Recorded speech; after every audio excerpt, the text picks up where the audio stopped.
સ્વામિનારાયણ હરે. ગઈકાલે વાત આવી હતી ને, કથા વાર્તા વડે કરીને જીવનો મેલ ધોવાય છે. કાંચ ગમે એટલો ચોખ્ખો હોય પણ ધૂળ જડી જાય, સફાઈ કરવાની જરૂર છે. એમ આપણે ગમે એવા હરિભગત હોઈએ ને, છતાં પણ કથા વાર્તા વડે કરીને આપણા અંતરને ચોખ્ખું કરવાની જરૂર છે. એમ એટલે પ્રેમથી કરવું. કેટલાક એમ કે હવે શું કાંઈ વર્તું નથી કે એ પણ માં ચોખ્ખું થાય ખબર ન પડે તમને, અંદર શુદ્ધ થાય. સ્વામિનારાયણ હરે. શ્રીહરિની વાત સાંભળીને ગામો ગામ કેટલાક જનોને સત્સંગ થતો અને જડ લઈ અને નિયમ ધારતા, અને કેટલાક સત્સંગી ન થાય તો ગુણગ્રાહી તો થતા કે છે સારું, પોતાને કંઈક પૂર્ણ ઘટતા હોય ને એટલે આવી ન કે પણ મનમાં એમ માને કે છે સાચું, સાચું છે એટલું મનાય ને એને પણ કોક દી ફાયદો થાય. દોઢ પર રાત્રિ ગઈ ત્યારે શ્રીહરિ પોઢી ગયા, પૂરજનો બધા ઘરે ગયા. સવારે શ્રીહરિ નાહી ધોઈ પૂજા કરી અમરાજીને ભવન રંગોળી પૂરીને સરસ મજાનો અન્નકૂટ બનાવ્યો હતો. મહારાજને માટે અન્નકૂટનો દિવસ નહોતો, મહારાજને જમાડવા માટે અન્નકૂટ જેટલા ભોજન બધા, એમ જાત જાતની વાનગીઓ. અગ્રાજીની માં એ બહુ સારા હરિભગત હતા. મહારાજ જમવા બેઠા એટલે થોડા દૂર બેસી બીજી કેટલીક બાઈઓ મહારાજના દર્શન કરતા હતા અને થાળ ગાતી હતી. થાળ મહારાજ જમતા હતા ને થાળ બોલતા હતા. લ્યો, એ પ્રદેશમાં નાના ભાઈ બ્રાહ્મણ કવિ પણ હતા. એ સરસ મજાના કીર્તનો કે થાળ બનાવેલા હોય ને એ બૈરાઓ બધા એ થાળ ગાઈને મહારાજને જમાડતા હતા, એવું લખ્યું આમાં. કેટલાક જયાનંદ વર્ણીના ધોળના પદ ને એ બધી બોલતા, મુક્તાનંદ સ્વામી, પ્રેમાનંદ સ્વામી, બ્રહ્માનંદ સ્વામી, આ બધા કવિઓના પદ ગાતા, સાંભળતા. મુક્તાનંદ સ્વામી કે ભગવાનના ભક્તોના રચેલા પદો ખાલી કવિના નહીં, પદો કવિએ રચે અને આ તો મહારાજના હૈયામાં ધારીને રચે. એમાં કેટલો ફરક. આમાં શબ્દ અલંકાર હોય, કવિ હોય ભણેલો બહુ સરસ મજાનું રચે, પણ મેં રસ થોડોક ઓછો હોય. પણ ભગવાનના ભક્તોના રચેલા નરસિંહ મહેતા ને મીરાબાઈ અંતરમાં ભગવાન રમતા હોય ને પદો રચાય.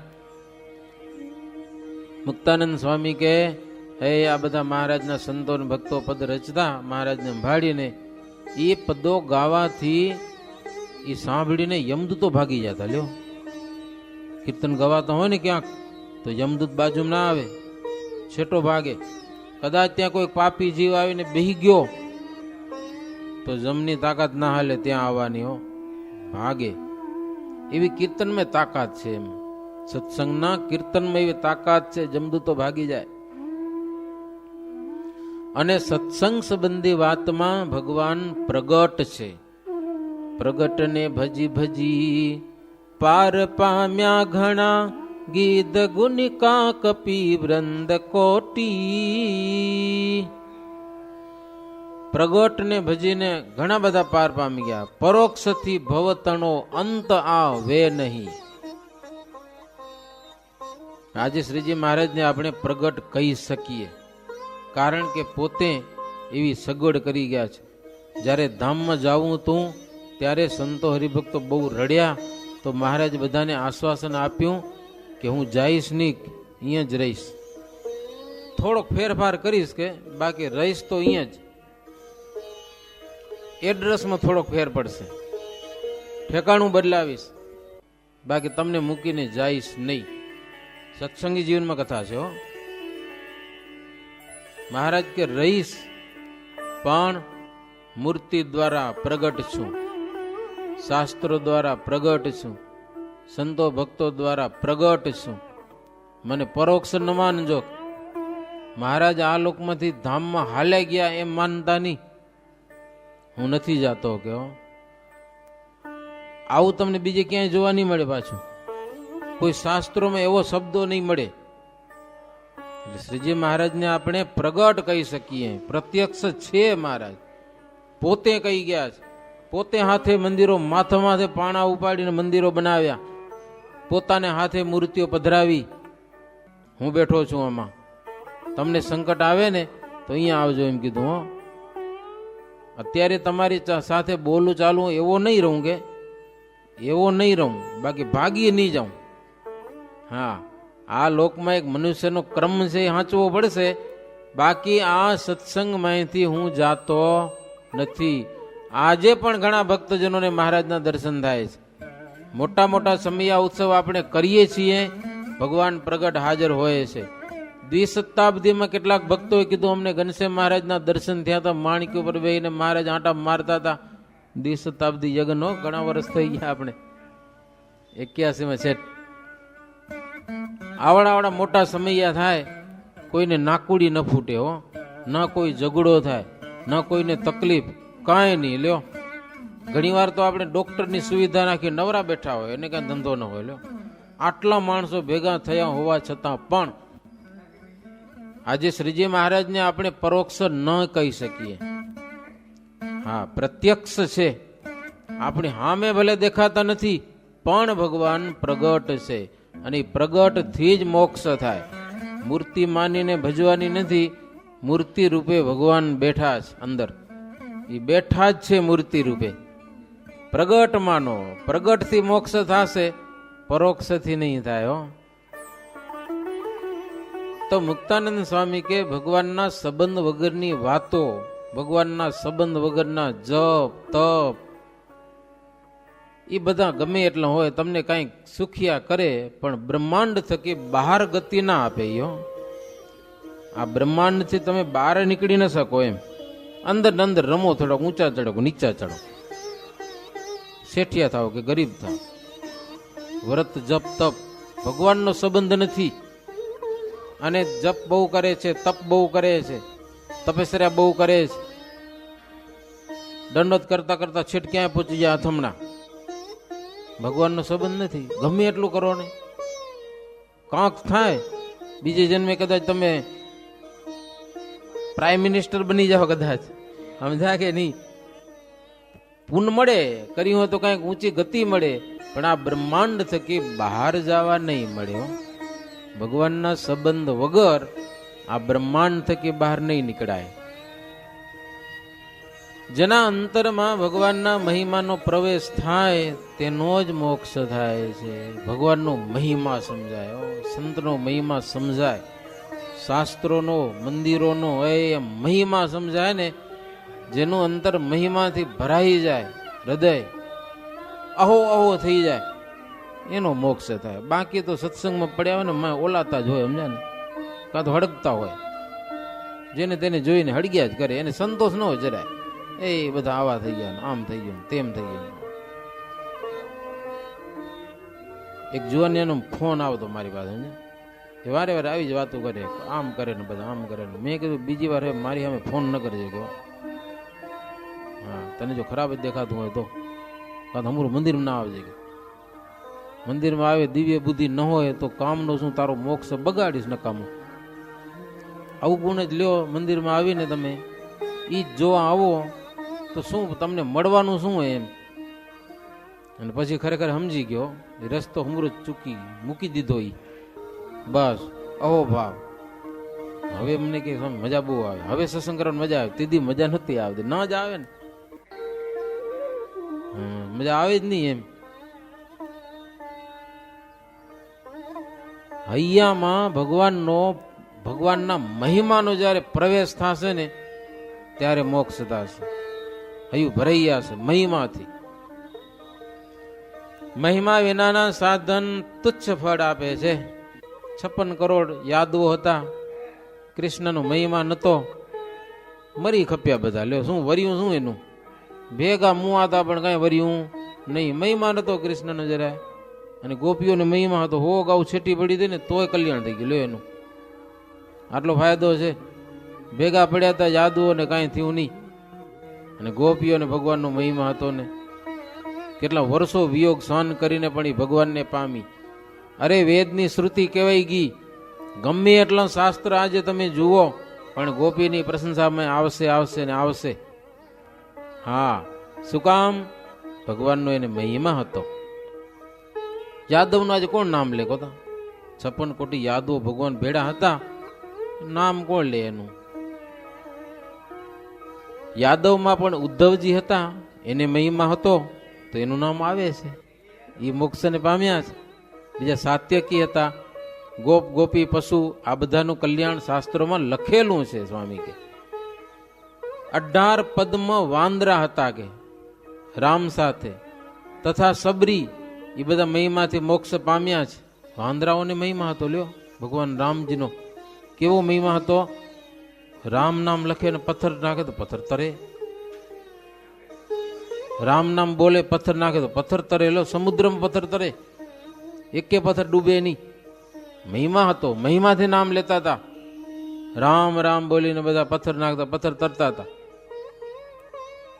માટે મહિમાને નિશ્ચય વિના મોક્ષ નથી થવાનો. એક તો ભગવાનનો નિશ્ચય અને બીજો મહિમા, આ બે વસ્તુ હશે તો મોક્ષ થશે. જીવ વિનાનું અને નાક કાન સિવાયનું શરીર હોય એ કેવું લાગે? અથવા તો મેં જીવ ન હોય, અથવા તો નાક કાપી લીધું હોય, અથવા તો કાન કાપી નાખ્યા હોય, એ શરીર કેવું લાગે? લાગે કેવું? અને પછી એ શરીરને તમે ગમે એટલા કપડાં પહેરાવો, હોનાના દાગીના પહેરાવો, પણ એ શોભશે નહીં. નાક કપાઈ ગયું છે ને ઘસીને, પછી તો હોનાનો હાર પહેરાવશો ને તો માણસો હાર નહીં જોવે, નાક જોશે કે આ તો ડખ કાપેલો છે. કે સાચું ખોટું? ગમે એવા કપડા મોઘા મોઘા પહેરાવશો પણ નાક પેલું જોશે, કપડા કોઈ નહીં જોવે. એટલે શોભશે નહીં કહેવાનું એટલું. એમ ભગવાનના વચનમાં વર્તવું એ જ સર્વોપરી સાધન છે. આવી મહારાજ વાતો કરતા હો. પછી શ્રી હરિ જમી રહ્યા ત્યારે અગ્રાજી અને અમરાજી એના પરિવારે મહારાજનું પૂજન કર્યું, પીળી સાલ ઓઢાડી, પછી હાથ જોડ્યા છે અને સ્તુતિ કરેલી છે. પછી મોટા મોટા ભક્તજનો તથા સંતો મહારાજની અગ્રાજી અને અમરાજી એવી સ્તુતિ કરી કે મહારાજ તમારી જોડે કે એ બધા મોટા મોટા સંતો છે, મોટા મોટા ભક્તો છે ને, અને બ્રહ્મચારીઓ બધા પાર્ષદો, એ બધાએ સહિત ઘોડા, વિમાન, રથ વગેરે લઈ અને તમે પણ સોનેરી વસ્ત્રાભૂષણ પહેરીને અંત સમય તેડવા આવજો. કે લ્યો, આવું માગ્યું હો. મહારાજને જમાડી પૂજા કરી, હાથ જોડી. એકલા એકલા નહીં હો, આ બધા ભેડા ખપશે. નકો તમે એકલા તેડી જાય શું વાંધો આવે? આ બધાને શું જરૂર? પણ મહિમા છે, આ બધા જોઈએ મારે. આ બધા સંતો જોઈ, ભક્તો જોઈ, પાર્ષદો જોઈ, એ ભેડા લઈને આવજો. અને રથ, ઘોડા, વિમાન બધું લઈ આવજો. કે લ્યો, અંત સમયે અમને દર્શન દેજો અને તમારી સેવા આપજો. પાછી આવું માગ્યું. મહારાજ કે જાઓ, એ વર તમને આપ્યો. પછી સંત વગેરેની બધાની પૂજા અને કરેલી છે. સંતોની પંક્તિ થઈ. શ્રીજી મહારાજ ઘીની તાંબડી ભરીને એ સંતોને ખૂબ પીરસ્યું છે. ભાત ને દહીં ને રેલમ છેલ કરી નાખી. કેવા ભક્તો હશે તમે વિચાર કરો. દૂધ, દહીં, ઘી મફત તો નહીં થતું હોય ને. જમાડે તો વાંધો નહીં, ઢોરે મહારાજ પાછું. જમાડે એના કરતા 3-4 ગણું ઢોળે. મેં લખ્યું આમાં કીચડ મચાવી દીધી. લ્યો, દહીં દૂધની રેલમ છેલ કરી અને કીચડ મચાવ્યો, આખો ચોક બગાડી નાખે ને પાછો. એ જુદું પાછું. જમનારા માથે ઢોળે તોય વાંધો નહીં, આવું બધું હતું. પણ જેમ જેમ મહારાજને જેમ ભાવે તેમ કરે, ભક્તો રાજી એવા થાય. આ બધું મહિમામાં છે હો, આ બધું મહિમામાં છે. મહિમા એવો કે મહારાજ ગમે તેમ કરે તો મજા બહુ આવે, કૂદે જોઈને હો. મુક્તાનંદ સ્વામી કે એવા ઉદાર ભગતની રસોઈ પીરસવામાં મહારાજને આનંદ બહુ આવતો. પીરસવાનો વારો આવે ને, હોંશે હોંશે પીરસવા જાય. અને કોઈક લોભીની રસોઈ આવી જાય ને, સમજા ના, તો મહારાજ પીરવા જાય નહીં. સંતોને કે તમે પીરી દો. કે હો, મહારાજ પોતે પીરવા જ ન જાય. કોઈક લોભીઓ આવી જાય કે વધુ ખર્ચો થઈ જશે કે કાંઈક, તો મહારાજ પીરવા ન જાય. પછી કે તમે પીરી લો. કે પીરસવાનું કે તો એ મહારાજ પીરસવા જતા નહીં. મુક્તમુનિ કહે છે કોઈક લોભી વસ્તુ આપે ને તો આદરથી ગ્રહણ પણ શ્રીજી મહારાજ કરતા નહીં. મજા ના આવતી લેવાની. રસ્તામાં હાલે જતા હોય ને લોભીનું ઘર આવે ને તો એના ઘરે પણ મહારાજ જતા નહીં. કાંઈ નહીં જવાનું. કદાચ જાવું પડે તો રોકાતા નહીં, જાય ને તરત પાછા. લોભી માણસને બહુ ગમતો નથી. જો દ્રવ્ય હોય તો બહુ લોભ ન કરવો. બધું દઈ દેવું એવી વાત નથી, પણ હોય તો લોભ કરી કરીને શું કરવાના છો? ક્યાંક વાપરો, સત્સંગમાં વાપરો, ગરીબોને વાપરો, ગાયો માટે વાપરો, પક્ષીઓ માટે વાપરો, ગમે ત્યાં વાપરો ક્યાંક. એમ અવળે માર્ગે નહીં, સદ માર્ગે પૂર્ણ થાય એવી જગ્યાએ. નહીતર અસદ માર્ગે ઘણું વપરાતું હોય, મોજ મજામાં ને જલસા ઉડાડવામાં. ગાડી 5 કે 10 લાખની ગાડી હાલે તો 25 લાખની લે ગાડી. હો, પૈસા પડ્યા શું કામ ના લે? 25 લાખની ગાડી તો ઈ જ કામ આવે, તમને લઈ જવા કામ આવે. કરોડની સ્વામી તો કે 2 કરોડની ગાડીઓ લે લ્યો, એ વાપરે. ઓમ પૈસા બહુ ન વાપરે. હો, સત્સંગમાં કે ગરીબો માટે કે ગાયો માટે એ કાઢે નહીં જરાય, પણ પોતા માટે આમ કરે. ભલે હોય તો ભલે લે ગાડી. 50 લાખની લે તો આપણે શું, 10 કરોડની લે તો આપણે શું, વાપરતો હોય તો વાંધો નહીં. એમ બીજે લોભ રાખીને એક દી તો ગુજરી જવાનું હોય, બધું પડ્યું રહે, કાંઈ કામ આવે નહીં. એટલે મહારાજને કહેવાનું એમ કે એવી ખોટો લોભ ન કરવો. એમ ન હોય તો ઠીક છે, ભજન કરવું ખાલી, પૈસા અમને દ્યો એમ ઠાકોરજી કહેતા નથી, પણ હોય તો વપરાવું જોઈએ. પછી શ્રીજી મહારાજ કરજીસણ આવી અને રાત રોકાયા છે. સાંજનો સમય, સભા થઈ. સમય પ્રમાણે શ્રીજી મહારાજ વાતો કરી. જેવો વેશ ધારે એવો વેશ, મહારાજ કે બજાણિયા જેવો વેશ ધારે એવો વેશ બજવે છે કે, અને લીધેલો વેશ બજવે નહીં તો એની લાજ જાય છે. સતી હોય, સતીનો વેશ લે તો એને અગ્નિમાં બળવું પડે છે, અને બળે છે. પાછી વળે તો નાક કાન વિનાની કૂતરી કે લોકો લ્યો એને. સતી મટીને કૂતી કાવે, બ્રહ્માનંદ સ્વામી લખ્યું છે. જો બળવા ગઈ સતી સાચી અને અગ્નિ દેખીને જો પાછી વળે ને તો સતી મટીને કૂતી કાવે લ્યો. એ સતી ન કહેવાય. પછી સતી તો બળી મરે બેઠી બેઠી. હો, ડગે નહીં. એમ પતિની ચેમાં બળી મરે. વેશ લીધો છે મહારાજ કે વેશ ભજવાનો છે. વેશ્યા, ભવાયા, ભાંડ, નાગા ફરનારા સિદ્ધ, નાગા ફરનારા સિદ્ધ, આ બધા નિર્લજ થઈને ફરે છે. એ લોકોને નાક કાનની કાંઈ પડી હોતી નથી. એમનો સમાગમ જે કરે ને એને જેવા જ જાણવા. સત વાતને ગ્રહણ કરે એને સત્પુરુષ જાણવા. સત અને અસત આ 2 માર્ગ અનાદિના છે, એમાં કોઈએ વાંધો ઉઠાવવો નહીં. કેટલાક દારૂ પીતા શીખી ગયા, સંતો ના પાડે કે ન પીવાય, કે તો ભગવાને બનાવ્યો શું કરો? એમ કે લ્યો, ભગવાન દારૂ બનાવ્યો શું કરો? એને શું કહો તમે? દુનિયામાં બધી વસ્તુ હોય, તમારા માટે થોડી છે. ભગવાન દારૂ બનાવ્યો, રાક્ષસ માટે બનાવ્યો. તમે રાક્ષસ છો, દૈત્ય છો, કોણ છો તમે? ભૂત કે પ્રપલિત છો? તમે છો કોણ? એ કહો. માણસો કોણ છો? ભગવાને બનાવ્યું બધું છે, ભગવાને જ બનાવ્યું છે, સમુદ્રમાંથી નીકળ્યું છે. પણ બધી વસ્તુ બધા માટે ન હોય ને, તમારે માટે જે છે એનો તમે ઉપયોગ કરો. ભગવાને જે તમને આપી છે એનો ઉપયોગ કરો. નથી આપ્યું ભગવાને, દૈત્યોને આપ્યું, એની પાસે કેમ છૂટવી લેશો તમે? દૈત્ય થવું છે? એટલે 2 માર્ગ અનાદિના છે, દૈવી માર્ગ અને આસુરી માર્ગ. આપણે દૈવી માર્ગ અપનાવવો મહારાજ. સત અને અસત 2 માર્ગ અનાદિના છે. કયે માર્ગે જાવું એ તમને વિચારવાનું છે. રસ્તા તો 2 ખુલ્લા જ છે, તમને કોઈ નહીં રોકે. મન ભાવે તેમ કરો, રોકશે નહીં કોઈ. પણ આગળ ઈવરી કાલે બધા વાત આવી ગઈ, આગે કઠિન હે રાસ્તા કે. હો, આગે કઠિન હે. હમણાં થોડોક સરળ છે, લેકિન આગે કઠિન હે. અને હમણાં થોડોક કઠિન છે ને, એ આગળ બહુ સરળ રસ્તો છે. નિષેધ વાત કરત જેતે, નારી નર જો કહાવત તે. यह लोक परलोक हिता में, सुख कबू नहीं पावतया में. શ્રીજી મહારાજ સભામાં વાત કરે, વિધિ અને નિષેધ આ બે માર્ગ છે. વિધિ એટલે કરવું, નિષેધ એટલે આ ન કરવું. બે જ વસ્તુ શાસ્ત્રોમાં જ્યાં જાઓ ત્યાં બધી બે વસ્તુ છે. કરવા જેવી કરે નહીં અને ન કરવા જેવું કરે તો ઊંધું થાય, ફળ વિપરીત મળે. શ્રીજી મહારાજ કે થોડીક બહેનો માટે વાત કરી કે સાંખ્ય યોગી બાઈઓએ પ્રમાદ રાખવો નહીં. દોર ઉપરના નટની પેઠે સાવધાન રહેવું. સાંખ્ય યોગ અગ્નિમાં બેસવા જેવો કઠણ છે.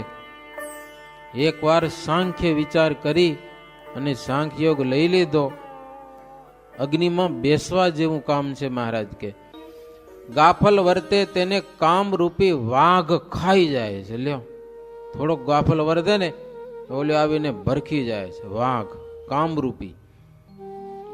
સાંખ્યયોગી બાઈઓને પુરુષ સાથે જેટલી મોહબ્બત હોય તેટલી ગાફલતા કહેવાય.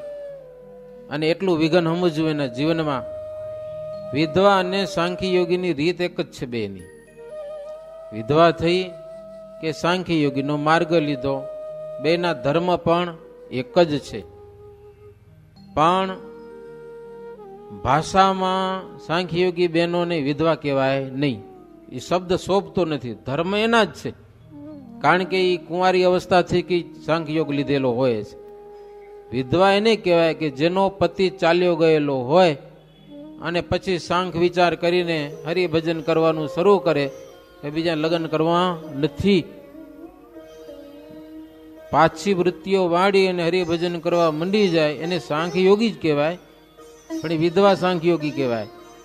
પણ કુમારી અવસ્થાથી સાંખ્યયોગ લીધેલો હોય એટલે એને સાંખ્યયોગી બેન કહેવાય. પણ રીત એટલે ધર્મ એ બેની સરખી જ છે, એમાં કાંઈ ફરક નથી. બીતા બીતા પણ મહારાજ કે અમારે વાત કરવી પડે છે. બીતા બીતા કરવી પડે. લ્યો, પરમ હિતરૂપ આ વાર્તા છે. સત્સંગ વિનાની વિધવાઓ નામ માત્રની વિધવા છે દુનિયામાં. જેને સત્સંગ નથી ને એ માત્ર વિધવા કહેવાય છે, બાકી કાંઈ નહીં. મહારાજ એમાં બ્રાહ્મણ, વણિક અને પાટીદાર અને ક્ષત્રિય એમાં કેટલીક વિધવાઓ છે એ કાંઈક પોતાના નિયમ પાડે છે અમુક અમુક જ્ઞાતિમાં. બીજા પતિ ફરી ન કરે એ પતિવ્રતાનો ધર્મ છે. લ્યો, એક વાર પતિ એનો ગુજરી ગયો કે છૂટા થઈ ગયા, ગમે તેમ અલગ પડી ગયા, પછી બીજો પતિ ન કરે તો એ પતિવ્રતાનો ધર્મ કહેવાય, ભગવાનને પાડે. બીજો પતિ કર્યો તો પતિવ્રતા ન કહેવાય, પછી પૂરું થઈ ગયું. બીજો પતિ ન કરે તો પતિવ્રતા, ભલે વિધવા હોય છતાંય મહારાજ કે પતિવ્રતા છે. એક જ પતિ કર્યો છે ને એને પતિવ્રતા છે. વિધવા પણ એ ધર્મ પાડી અને પતિ સાથે મરી અને સુખી થાય છે. સાચા યોગી જેવા વિધવાના ધર્મ છે. નિરસપણે તપોમય તેનું જીવન રહેલું હોય છે. ભોગ માત્રમાં તેને ઝેરની દ્રષ્ટિ કરવી પડે છે. આ લોકના ભોગ માત્રમાં ઝેર જેવી દ્રષ્ટિ કરવી પડે, કારણ કે હવે એ માર્ગ બીજો આવી ગયો. હવે ભોગ ભોગવાનો માર્ગ નથી. બધી રીતે ખાધે પીધે હુવા કરવામાં બધી જગ્યાએ ભોગ માત્ર ઝેરની સમાન દ્રષ્ટિ કરવી પડે. બાકી તો જીવ તણાય. જીવ છે ને એ ભોગ વૈભવમાં તણાય, એ તો બધાનો તણાય. તમારો તણાય, અમારા સાધુનો તણાય. પણ એ ઝેર છે, માનવું પડે કે ભાઈ ભોગ છે. આપણે હવે ત્યાગનો માર્ગ લઈ લીધો. ભોગ માત્ર આપણે માટે ઝેર જેવા છે, એ માનવું તો પડે મનમાંથી. તેણે વ્યભિચારિણી અને નિર્લજ સ્ત્રીઓનો ત્યાગ રાખવો. બાલ મુકુંદને પતિ ભાવે સેવવા. પુરુષને મોહ થાય એ પ્રમાણે વર્તન રાખવું જ નહીં. પુરુષને મોહ ન થવો જોઈએ, એનો નિયમ છે. જ્યાં બાઈઓ કથા કીર્તન કરતી હોય ને પુરુષનો જ્યાં પ્રવેશ ન હોય ત્યાં જઈને બેસવું, ત્યાં પોતાનો ધર્મ સંચવાય. સમીપ સંબંધીઓની રજા લઈ અને બજારમાં આવતા જતા ક્યાંય આમ તેમ જોવું નહીં. લે, કેટલો નિયમ! સાંખ્ય યોગી હોય કે વિધવા હોય, એક જ નજર રાખીને મંદિરમાં કે જાવું આવું હોય ને, જ્યાં ત્યાં નજરું ન ફેરવી. લ્યો, સાધુ જેવા ધર્મ છે. ગ્રામ્ય શબ્દ સાંભળવાની, બીજી બાઈઓનો સંગાથ મળે તેમ હોય ત્યાં સુધી એકલું જાવું પણ નહીં ક્યાંય. જાવું આવું હોય તો હાવ એકલા ન જાવું, બીજા કોઈ કર્મયોગી કે સાંખ્યોગી બાયું ભેડા હોય તો મહારાજ કે જાવું આવું, એકલા એકલા નહીં. એમ શ્રીજી મહારાજે બધી વાત કરી. દરેકના નિયમ ધર્મની મહારાજ વાતો કરતા હો. રાત્રિ થઈ ગઈ, મોડું થઈ ગયું, પછી શ્રીજી મહારાજ પોઢ્યા છે. સવારે શ્રીજી મહારાજ તૈયાર થઈ અને નાઈ ધોઈ પરવારીને મહારાજ ચાલ્યા. દિવસ ઉગતા સુધી તો વડુ ગામ પહોંચી આવ્યા. લ્યો, દિવસ ઉગ્યો ને વડુ ગામ મહારાજ પહોંચી આવ્યા. ત્યાંના માના ગોહેલ વગેરે હરિભક્તો સન્મુખ આવ્યા છે. મહારાજને ઘેર લઈ ગયા. દહીંના ઘણા બધા પાત્ર અને સાકરનો થાળ ભરીને મહારાજને અર્પણ કર્યો. શ્રીજી મહારાજ દહીં સાકર જમ્યા. પછી પાર્ષદો હતા એને જમાડ્યા, અને પછી બધા કાઠીઓ હતા. મહારાજ નવીન લીળા કર્યો. કાઠીઓ બધા ઘોડામાંથી બેને આવ્યા હતા, તો મહારાજ દહીંનું ગોરસ ઘોડા ઉપર મંગાવ્યું, અને કાઠીઓને બધાને આવો આવો ઘોડા ઉપર જ બેઠા બેઠા હો. ઉપર પંક્તિ કરી, એટલે ચારે બાજુ ઘોડાકારે ઉભા રાખ્યા ઘોડા, અને બધાને મહારાજ દહીં જમાડ્યું. બધાને ઘોડા માથે હો. ભગવાનની લીળા અલૌકિક છે. ખૂબ જમાડ્યું મહારાજ. ઘોડા ઉપર બેઠા બેઠા ઘોડાકાર કરીને પછી કેટલાક સંતો આવ્યા. 4-5 વાસણ હજી ભર્યા હતા દહીંના. મહારાજ કે સંતો પ્રસાદ પડ્યો છે, લઈ લ્યો. હવે સંતો પાસે વાસણ તો તુંબડા હતો, દહીં તુંબડામાં ભરી લીધું. લખ્યું મહારાજ કે લઈ લ્યો, પ્રસાદ છે. હારું, તુંબડા ભરી લીધા હો, દહીં ને તુંબડા ભરી લીધા. કારણ કે એક ટાઈમ જમવાનું હોય એટલે આખો દી જમાય તો નહીં, બપોરે જમશું ત્યારે કામ લાગશે. એમ આનંદ મજા કરતા શ્રીહરિ ત્યાંથી પાનસર ગામે આવેલા છે. ત્યાં પૂરના મનુષ્યો દર્શન કરવા માટે ઊભા હતા. એક વૈરાગી પણ ત્યાં કને ઊભો હતો. લોકો વૈરાગીને જોઈને હસવા લાગ્યા, બોલવા લાગ્યા કે આ બાવામાંથી ઐશ્વર્ય નીકળી અને બધું સ્વામિનારાયણમાં ભાગી ગયો ઐશ્વર્ય હો. એવી વાતો કરતા હતા માણસો કે આ બાવામાં હવે કાંઈ છે નહીં કે એમ. બાવો કે અમે એક વાત કરીએ એ સ્વામિનારાયણથી ન થાય કે તમે કોઈ ઐશ્વર્ય ભાગી ગયું છે એમ. તમે બધા જુઓ તો તમને એક તમાશો દેખાડું કે તમાશો દેખાડું એમ કહી અને અબુજ બાવો દોડ્યો. એવો દોડ્યો, લોકો એની પાછળ હસવા લાગ્યા. બ્રહ્માનંદ સ્વામી વગેરે સદગુરુ સંતોની ગાડી આગળ હતી. ત્યાં આવીને બ્રહ્માનંદ સ્વામીને પૂછ્યું, તુમ સ્વામિનારાયણ હે? લે, બ્રહ્માનંદ સ્વામીને. બ્રહ્માનંદ સ્વામી કે સ્વામિનારાયણ તો પાછળ આવે છે, કે હું નથી, કે હું સ્વામિનારાયણ નથી, કે પાછળ આવે છે. તે માર્ગમાં ઉભો રહ્યો. 5 હાથનો ઊંચો હતો. શ્રીહરિને આગળ બંદૂકધારી બધા પાડાઓ હતા. તે પાડાઓના અશ્વની લગામ પકડીને પૂછ્યું, તમારું નામ શું? બાવાએ પૂછ્યું. હો, ત્યાં તો બધા ઓલ્યા બંદૂક વાળા બધા ફરી વળ્યા ચારે બાજુથી. ઠેબા અડાડ્યા બાવાને. એમાં અશ્વ કૂદ્યો પાછો. અશ્વ ઘોડાએ થોડુંક તોફાન કર્યું.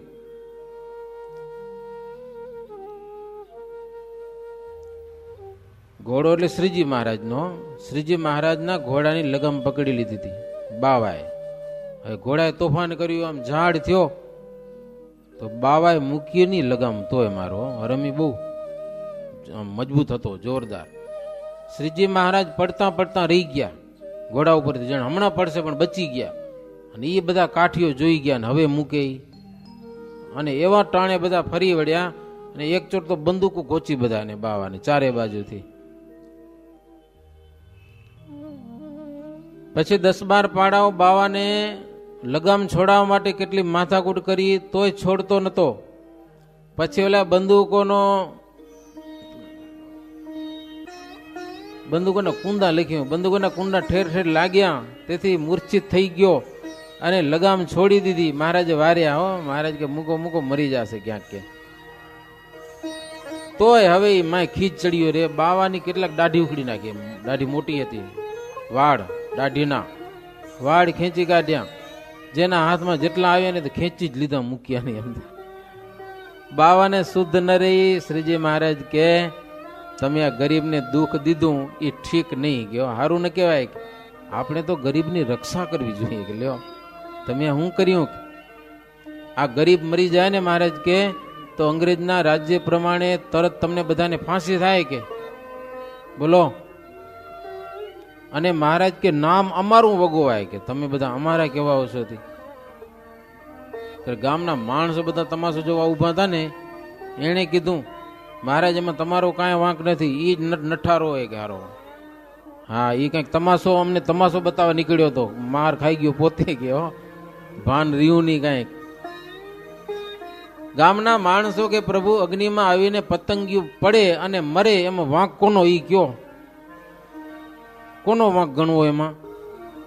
આણે એમ જ કર્યું છે કે છાનો મનો ઉભો હતો, કોણ શું વાંધો હતો એને? દોડીને આવ્યો માર ખાવા. તો અગ્નિમાં પતંગિયું પડે એ તો બળવાનું જ હોય. અને અમને દરરોજ ગાળો દેતો હતો. ભલે થયો કે માણસો રાજી છે, બધા ગામના જ્યારે ને ત્યારે ગાળો દેતો હતો. ભેખ જાણીને અમે સહન કરતા હતા કે સાધુને શું કેવું. પણ આજે ખબર પડી.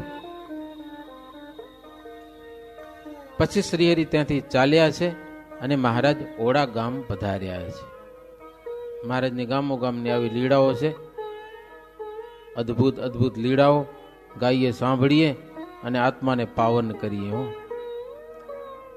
ઓડા ગામમાં શ્રીજી મહારાજ લીડા કરી છે ને, એ લીડા આપણે આવતીકાલે સાંભળીશું. અત્યારે કથાને વિરામ. એવી રીતે 74મો તરંગ થયો સહજાનંદ સ્વામી મહારાજની. શ્રીપતિમ શ્રીધરમ સર્વદેવેશ્વરમ ભક્તિધર્માત્મજમ વાસુદેવમ હરે માધવમ કેશવમ કામદમ સ્વામિનારાયણમ નીલકંઠમ ભજે. સહજાનંદ સ્વામી મહારાજની જય.